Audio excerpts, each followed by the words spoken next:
Alright, folks, we're going to take a look at this chess game. We are slightly higher rated than this other guy from Brazil. 5 minute game, we're starting as black. I thought this was kind of a good game to show some commentary, thought process.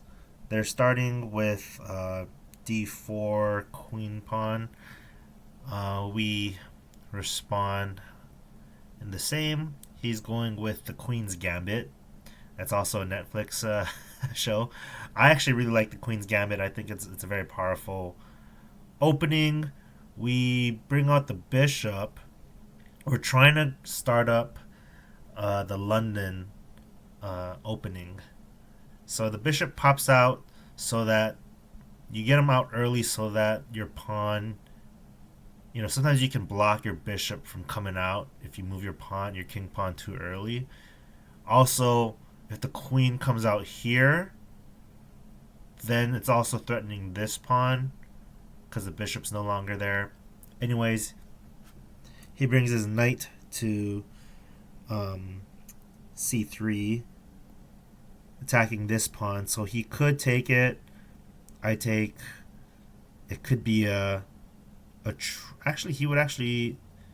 Yeah, no, my queen is here, so it would be a fair trade if he wants to do that.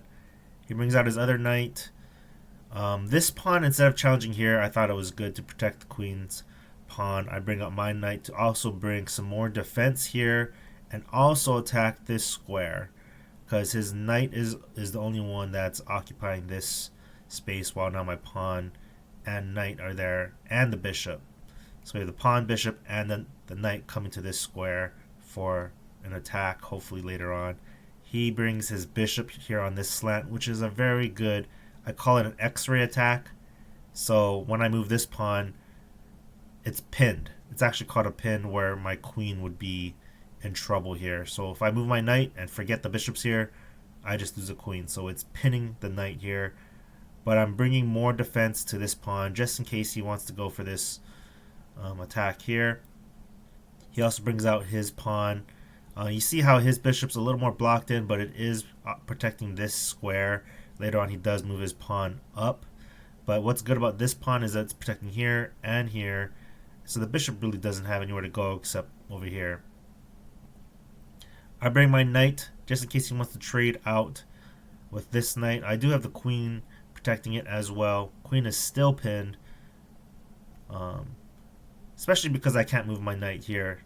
This is kind of a powerful defense. He brings his bishop up top here.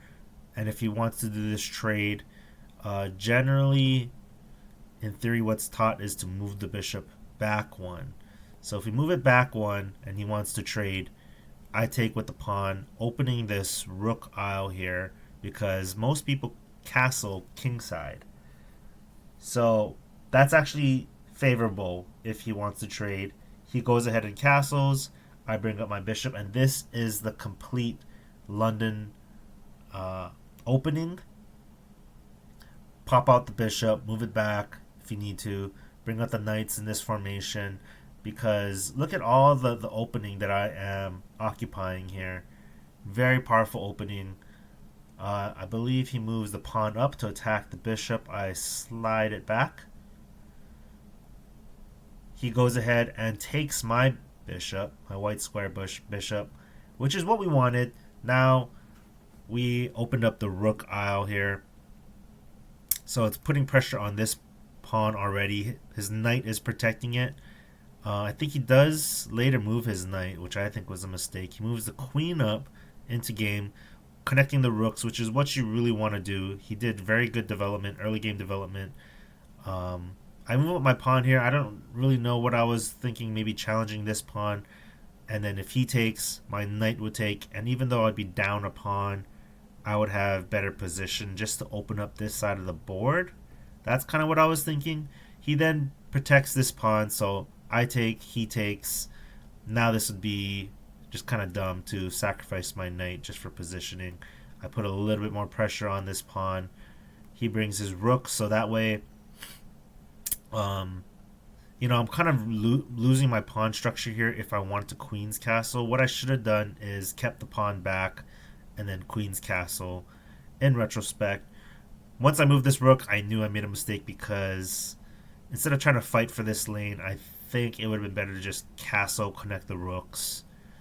But I've kind of messed up my pawn structure, moved the rook. Now I could castle it this way, but that's not what I'm trying to go for. I'm really want to keep this isle. You'll see later on in the game how important it is to have this pawn removed here. Even though you double pawn, you're opening this very powerful attack on the king's side. He moves the queen back. I moved the pawn just to. I decided, you know what, I'm gonna block this whole side. Knights become way more powerful in a messy pawn gridlock game. Bishops become weaker because their slants are not as long. Except you see this black square bishop still has all. It's occupying all this space, all these spots. So that's pretty good. I'm still kind of frustrated that my queen is pinned. In my mind, I'm thinking, can I trade out the bishop somehow? How can I threaten the bishop? I couldn't really see anything. I was thinking maybe moving my rook up here just to like. The bishop doesn't really have many spaces to go. I could go back here. I could go back here. Not a whole lot of options, but I'm just trying to unpin this queen still. Anyways, we do this pawn. He moves over his rook, which is great. He's already challenging some major isles here. We just move up my pawn just for further defense. His knight is attacking these, but that wouldn't work. So his knight really can't move here. His knight really can't move here. Can't go here. He moves this knight back, which I don't know what he was thinking. I don't think that was a good move. I think it was much stronger here. Now he's leaving this pawn open for attack, which I believe I do take just to put him in check. The king moves back. He couldn't move here. The rook, that would just leave himself vulnerable.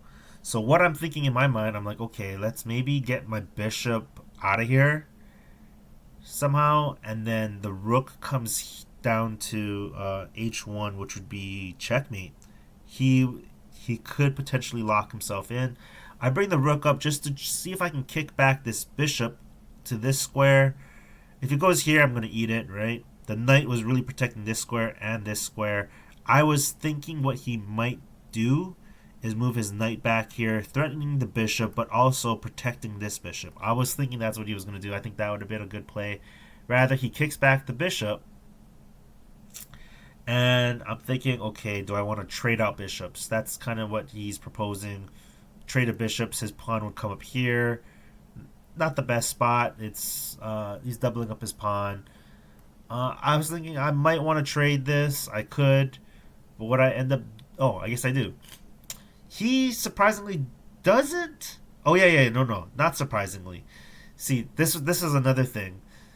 When I eat his bishop here, people who are playing very quickly with short game time limits, is if he were to take here, he would lose because I would have checkmate. Again, the rook coming down here is gonna be checkmate, right? Even if he can't move back here. It's just he moved his knight, which was crucial. That's why I think that was a bad move. The knight here is a good defense. So he's looking at the board. He's staring at it. He realizes, oh no, I can't actually eat this bishop. So I actually got a free bishop here in this exchange because I'm threatening checkmate.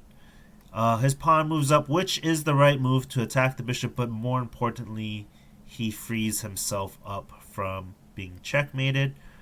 I decide to slide the bishop back. For a second, I was actually thinking I could eat the pawn, and his pawn takes, and his king side is just defenseless, really. And I was thinking maybe trying to get my queen over here to this spot, sliding it down.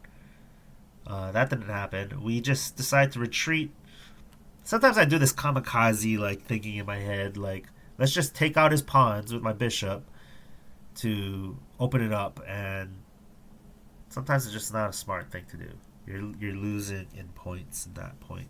He moves his pawn up here. I don't think that was a great move. I think he should have kept his pawn structure here. What do? I think I eat it with my knight. because another thing I'm trying to do is bring out my queen maybe over here or over here. Because if I bring my queen here, bishop eats, his king is pinned, he can't move his pawn. I was thinking about doing something like that, so I take the pawn with my knight, which is actually going to lose me some pieces or points here. He takes it back with his knight, I eat it with the pawn, and then his knight takes. So in that exchange, I get one point. Oh no, four, and then he gets. I guess that is a fair trade. 4 and 4 opens it up a little bit. This this this knight's still protecting this pawn. He can't really go here. He can't really go here. He can't go here. Here. So, but this is considered an octo knight, meaning it has 8 spaces in the middle of the board. That's why knights are very powerful in the middle of the board compared to on the sides. I move my pawn to kick it back, see where it goes. I'm thinking he's going to go back here. But he actually puts himself right smack here in front of my queen and bishop, which I figured if he does do that, we'll just trade out the bishop because knights, he's already checking me. I'm just thinking I need this knight out of my space. I'm down to 1 minute and 7. We'll trade out the knight. He brings out the pawn. I actually win in this exchange getting a pawn. So him moving his knight here, although it's protected, it's a bad trade for him. I'm getting an extra pawn out of that exchange. He moves his king, sliding it up here. I wish I castled earlier, would have had my rooks connected, but I moved the king up here primarily because I have pretty good pawn defense here, but I'm trying to slide my rook over. He moves the rook over, and we have a rook battle. 2 rooks. They call this a battery. It's protecting each other and able to break through some walls. We trade out rooks, which is fine with me. He moves a pawn up. I think that was kind of just to protect maybe this pawn so he can move his rook over, free up his rook. I bring out the knight to see if I can get this more in play. Moving here would not work, so I'm thinking jumping here, maybe jumping here, getting it more into proximity, and moving it here just to see what my options are. A lot of people have a hard time seeing the opponent's knights. Like we're predicting where the knight is going to go because it has so many options. Sometimes bishops are easier to see what they're trying to do, but the knight, especially on a fast time limit game, if I go here, what am I going to do? See, I'm trying to get to this spot, hoping he doesn't see that this is called a fork. I'm attacking 2 different pieces, and he's going to have to save the queen. So I don't think he ends up seeing this. He moves his rook over here to protect this pawn, I guess. There's no other pawns near it. But the problem is that that's still opening himself up for a fork. I immediately move it there. He realizes he made a mistake. He has to protect the queen. He moves it back. I take the rook. He takes the knight. At this point in the game, I feel pretty good.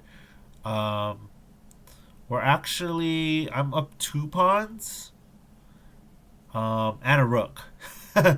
So big up a rook is pretty big. I move my pawn up. I'm just trying to have my this pawn battle here, maybe to break down one of these pawns. He ends up moving his queen here. He's moving his queen a lot, and I'm able to push my pawns forward. I want to see if he wants to exchange pawns here. This is a double pawn, so I'm okay losing a pawn here. He tries to gridlock and try to block it off from happening. This king here is protecting my rook from sliding down. But here's what's going to happen is because he moved his pawn here, forced him to change his structure, my queen has this slant for check. Funny story is I was playing a guy in person, and apparently you're not supposed to say check. When you check the king, It's actually more respectful not to say check. I thought you're supposed to say, hey, you're in check, but he's like, yeah, that's considered somewhat offensive or rude because that's saying your opponent doesn't see it. That's kind of a, it's it's okay for like kids learning, but in higher levels of chess, apparently you're not supposed to say check, which kind of makes sense because I don't really like it when people say check to me. It's like, ha, check. It's like almost like you didn't see this, so I could see where he's coming from. At this point, once his king slid over, I I kind of knew I had him. I also was hoping I could, if his queen was here, pin the king and queen together. That's always kind of a good attack. But he moves his king out of the way. At this point, I know I have him. I put him in check again. I don't think it would have been wise for him to move forward either. But moving back, I have him in checkmate for sure. If he moved forward, that probably would have been the right play. I think that would have been the right play. Then my queen would actually come here, right? And then I think that actually would be checkmate too. So if you moved here, queen comes to f3, that would have been checkmate. So you can't move there. He moves back one. He's screwed. There's at this point there's nothing he could have done. If you can see, I have checkmate in one, which is the queen coming down to h1. And at this point, his queen is just too far to defend. Nothing he can do. And this, I generally like to castle when I play, but this was an example of keeping the king in the middle, realizing there really wasn't a whole lot of threats to the king. Generally, when I start as black, I like the Sicilian defense, but this is a good example of the London bridge, the London opening, and very powerful because, at least to my knowledge, it really defends well. It also attacks the middle. It develops the pieces quickly. It has answers to most openings. So that's why I like it. A lot of people tend to push this pawn up here, which is pretty much Sicilian defense, which I think is powerful because you're more attacking this square. In this opening, you're trying to get this square. You're trying to occupy this square with your knight to lead to further attacks. Again, I think it would have been smart for me to castle queenside. The rook opening here, again, very powerful. That led to checkmate in the late game. A lot of dancing around. If you see a lot of his defense, again, moving that knight, where was it? Moving this knight back, critical mistake. He doesn't have a whole lot of pieces here to, once we trade out the bishops here, especially, that was bad. I got a free piece there, threatening checkmate. Move if his knight was here, he would have been defending it. His queen really can't do a whole lot. His knights are on this side of the board. His rooks are on this side of the board. I'm bringing an army on the left side. So he's trying to defend himself. We trade out some pieces. The rooks. And again, this fork was a game changer as well. If you bring your knight into the middle of the game, you jump into their territory, a lot of people just miss the forks. So I'm up in pieces and ends in checkmate. And that's it for this game. Thank you guys for watching. Make sure you guys like, comment, subscribe, and I'll catch you guys later.